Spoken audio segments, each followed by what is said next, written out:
ఢిల్లీకి పోయి కూర్చొని పోర్ట్ఫోలియోలు పంచుకునే దౌర్భాగ్య పరిస్థితుల్లో ఇవాళ తెలంగాణ ప్రభుత్వం ఉన్నది. అట్లాంటి చిల్లర ముఖ్యమంత్రి, చిల్లర ప్రభుత్వానికి ఇంతకంటే ఎక్కువ తెలివితేటలు ఉంటాయని నేను అనుకోను. కాళేశ్వరమే కాదు, ఇంకా ఎన్ని కుట్రలు చేసినా, ఎన్ని కేసులు పెట్టినా, ఎన్ని కథలు పడ్డా ముఖ్యమంత్రి గారికి నేను ఒకటే గుర్తిస్తా ఉన్నా, నీ 420 హామీలు, నీ 6 గ్యారంటీల నుంచి ప్రజల దృష్టిని మరల్చాలని ప్రయత్నం చేసినా మళ్ళా నీయం ప్రజల తరపున అడుగుతూనే ఉంటాం. నువ్వెన్ని రకాలుగా వేధించినా నిన్ను వదిలిపెట్టం, నిన్ను వదిలిపెట్టం, నీ కాంగ్రెస్ పార్టీని బొందబెట్టేదాకా వెంటాడుతూనే ఉంటాం. కేసీఆర్ గారు తెలంగాణ చరిత్ర, కేసీఆర్ ను ఇవాళ పిలిచి అది కూడా ఇరిగేషన్ గురించి మాట్లాడటము అంటే ఇది హనుమంతుడి ముందు కుప్పిగంతులు లాంటివి. ఎందుకంటే కేసీఆర్ గారికి ఉన్నంత క్షుణ్ణమైన అవగాహన, వాగులు, వంకలు, నదులు, చెరువులు, వీటి గురించి, ఇరిగేషన్ రంగం గురించి కేసీఆర్ కు ఉన్నంత అవగాహన బహుశా భారతదేశంలోనే ఈరోజు సమకాలీన రాజకీయాల్లో ఏ రాజకీయ నాయకుడు కూడా ఉండదు. మరి అట్లాంటిది కేసీఆర్ గారిని పిలిచి లేదు అడుగుతామంటే హనుమంతుడి ముందు కుప్పిగంతులే అవుతుంది. ముమ్మాటికి నిజాలు అల్టిమేట్ గా తేల్తాయి, ధర్మము న్యాయమే గెలుస్తుంది. అల్టిమేట్ గా కేసీఆర్ గారి పేరు చరిత్రలో సువర్ణాక్షరాలతో తెలంగాణను సాధించిన నాయకుడిగా, తెలంగాణను సస్యశ్యామలం చేసిన నాయకుడిగా చరిత్రలో సువర్ణాక్షరాలతో లిఖించబడుతుంది. ఈ చిల్లర రాజకీయాలు పట్టించుకోకండి. 6 గ్యారంటీలు, 420 హామీల మీదనే మనం అందరం దృష్టి పెడదాం. ఖచ్చితంగా రేవంత్ రెడ్డిని, కాంగ్రెస్ పార్టీని తొందరలోనే ఈ చిల్లర రాజకీయాలు అన్ని ముగిసిన తర్వాత ప్రజాక్షేత్రంలో బట్టలిప్పి నించోబెట్టే విధంగా కార్యాచరణ ఉంటది. దానికి మీ మద్దతు పలకాలని రాష్ట్ర ప్రజలకు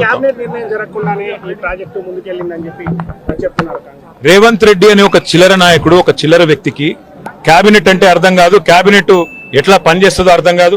ఎందుకంటే ఆయన ఆలోచనలు వేరు, ఆయన ఎజెండా వేరు. ఆయనకు రాష్ట్ర ప్రయోజనాల కంటే, రైతుల ప్రయోజనాల కంటే రాజకీయ ప్రయోజనాలు, రాక్షస ఆనందము, పైశాచిక ఆనందం ఆయనకు ముఖ్యం. ఆయన చిల్లర పని చేసి బ్యాగులు మోసి జైల్లో పడ్డాడు కాబట్టి మా వాళ్ళని కూడా కొంతమందిని జైల్లో పెట్టాలనేది ఆయన వికృతమైన ఆలోచన తప్ప ఇంకోటి కానే కాదు. నేను చెప్పేదల్లా ఒకటే, అబద్ధం నిజం నిలకడ మీద తెలుస్తుంది. నిజం కడప దాటే లోపల అబద్ధం అంగిలాగేసుకుని ఊరంతా తిరిగి వస్తుంది అన్నట్టు కొన్ని రోజులు కాళేశ్వరం అని, కొన్ని రోజులు ఫోన్ ట్యాపింగ్ అని, కొన్ని రోజులు ఫార్ములా ఈ అని ఏదైతే డ్రామాలు రేవంత్ రెడ్డి ఆడుతా ఉన్నాడో, ఆయన ప్రభుత్వం ఆడుతా ఉందో, ఇవన్నీ కూడా కేవలం ప్రజల దృష్టి మరల్చడానికి చేస్తున్న చిల్లర ప్రయత్నం. 420 హామీలు, 6 గ్యారంటీలు అమలు చేయలేని ముఖ్యమంత్రి, చివరికి మంత్రివర్గ విస్తరణ చేయలేని ముఖ్యమంత్రి, చివరికి మంత్రివర్గ విస్తరణ చేసిన పోర్ట్ఫోలియోలు కూడా కేటాయించుకోలేని ఒక అసమర్థ ఫెయిల్యూర్ చీఫ్ మినిస్టర్. ఆయన ఫెయిల్యూర్ ని కప్పిపుచ్చుకోవడానికి చిల్లర ప్రయత్నాలు చేస్తున్నాడు. అంతకంటే మించి చేసేదేం లేదు. కేసీఆర్ గారితో ఇరిగేషన్ గురించి మాట్లాడడం అంటే హనుమంతుడి ముందు కుప్పిగంతులాగా ఉంటుంది. ఎందుకంటే కేసీఆర్ గారికి సమకాలీన రాజకీయాల్లో భారతదేశంలో ఆయనకున్నంత క్షుణ్ణమైన అవగాహన, నదులు, వాగులు, వంకలు, చెరువులు ఏం చేయొచ్చు అనేది, ఏం చేసి చూపెట్టిందో కూడా కేసీఆర్ నాయకత్వం తెలంగాణ ప్రజల ముందే ఉంది. బ్రహ్మాండంగా తెలంగాణను 1 కోటి ఎకరాల మాగాణం చేసి, వరిధాన్యం ఉత్పత్తిలో పంజాబ్ ను, హర్యానాను దాటిపోయి తెలంగాణ అనే కరువు పాలిత ప్రాంతాన్ని ఇవాళ భారతదేశంలో అగ్రభాగాన్ని నిలబెట్టినందుకు కేసీఆర్ గారికి నోటీసులు ఇస్తారా? లేదా ప్రపంచంలోనే అతిపెద్ద లిఫ్ట్ ఇరిగేషన్ ప్రాజెక్టును 4 ఏళ్లలో ప్రజాస్వామ్య భారతదేశంలో కట్టినందుకు మీరు నోటీసులు ఇస్తారా? దేనికి ఇస్తారు కేసీఆర్ కు నోటీసులు? అన్ని చర్చలు కూడా ఇవాళ కమిషన్ ముందు జరుగుతాయి. ఎన్ని ప్రశ్నలు అడిగినా వాటికి సమాధానాలు సమర్థవంతంగా మేము చెప్తాము. ఇప్పటికే హరీష్ రావు గారి ప్రెజెంటేషన్ తోనే కాంగ్రెస్, బీజేపీ నాయకులు ఫ్యూజులు ఎగిరిపోయినాయి. ప్రజలకు కూడా మొత్తం వాస్తవాలు అర్థమైపోయినాయి. వాడు కొత్తగా చెప్పడానికి కానీ, మరి అడగడానికి కానీ వాస్తవంగా ఏం లేదు. కానీ సాంకేతికంగా పిలవాలి కాబట్టి పిలిచడం నేను అనుకుంటాను.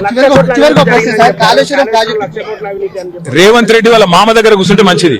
పిల్లనిచ్చిన మామ దగ్గర రేవంత్ రెడ్డి 5 నిమిషాలు కూర్చొని బుద్ధి జ్ఞానం తెచ్చుకుంటే మంచిది. సూదిని పద్మారెడ్డి గారు, గీత గారి తండ్రి, వారు చెప్పినారు 94,000 కోట్ల ఖర్చైన ప్రాజెక్టులో 1,00,000 కోట్ల అవినీతి అనేది ఒక తెలివి తక్కువడే అంటాడన్నాడు. మరి ఆ తెలివి తక్కువ ఆయన అల్లుడు, మా కర్మగాలి. ఆ తెలివి తక్కువ ఇలా రాష్ట్రానికి ముఖ్యమంత్రి. కాబట్టి మేమనేది ఏంటంటే రేవంత్ రెడ్డి గారు ముందు పోయి వాళ్ళ మామగారి దగ్గర కూర్చొని కొన్ని పాఠాలు నేర్చుకుంటే మంచిది. కాళేశ్వరం ప్రాజెక్టు విచారణ పూర్తిగా అయిపోయిన తరుణంలో మళ్ళీ 2 నెలలు పొడిగించి కేసీఆర్ ను ఇటు హరీష్ రావును పిలిచినటువంటి సందర్భం కనిపించింది. దీన్ని ఎట్లా చూస్తుంది? ఖచ్చితంగా కక్ష సాధింపు, రాజకీయ వేధింపు తప్ప ఇందులో ఏమీ లేదు. నిజం నిలకడ మీద తేలుతుంది. ముమ్మాటికి అల్టిమేట్ గా ప్రజాక్షేత్రంలో, న్యాయస్థానాల్లో ఎక్కడెక్కడైతే ఇవాళ ఈ విచారణను, ఈ వేధింపులను ప్రజలు గమనిస్తున్నారో, 1 కోటి ఎకరాల మాగాణం చేసి పంజాబ్ ను, హర్యానాను దాటే విధంగా తెలంగాణలో వ్యవసాయ ఉత్పత్తి పెంచిన కేసీఆర్ గారి మీద వేధింపుకు పాల్పడితే తప్పకుండా ప్రజాక్షేత్రంలో ప్రజలు బుద్ధి చెప్తారు. ఏడాదిన్నర కాలంగా ఒక ప్రాజెక్టు డిపిఆర్ గానీ, కనీసం శంకుస్థాపన గానీ, ఒక ఇటుక పెట్టి కట్టే దాఖలాలు లేవు. ఎట్లా చూస్తారు కాంగ్రెస్ పార్టీ? ఎట్లా చూసేదేముంది? కూలగొట్టడానికి వచ్చింది తప్ప కట్టనికి రాలేదు. ఈ పేదల ఇండ్లు కూలగొట్టడం, ఇట్లాంటి ప్రాజెక్టులు కూలగొట్టడం, విధ్వంసకరమైన ఆలోచనలు, రాజకీయ వేధింపులు, కక్ష సాధింపు తప్ప ఈ సన్నాసికి ఏమి చేత కాదని అర్థం అవుతా ఉంది. అందులో అర్థం కాకపోవడానికి ఏముంది? కేసీఆర్ భయపడ్డాడు. నోటీస్ ఇస్తేనే భయపడ్డాడు కేసీఆర్ అని రేవంత్ రెడ్డి అన్నారు. 100 జన్మలెత్తినా రేవంత్ రెడ్డి అనే చిల్లరగానికి కేసీఆర్ గొప్పతనం అర్థం కాదు. రేవంత్ రెడ్డి గురువు, ఆయన జేజమ్మతోనే కొట్లాడినోడు కేసీఆర్. ఆ జేజమ్మని ఇక్కడి నుంచి తరిమేసినోడు కేసీఆర్. కాబట్టి రేవంత్ రెడ్డి అనే చిల్లరగాడు ఏం మాట్లాడినా, ఆయన చిల్లర ప్రభుత్వం ఏం చేసినా కేసీఆర్ ఎంటిక కూడా పీకలేరు.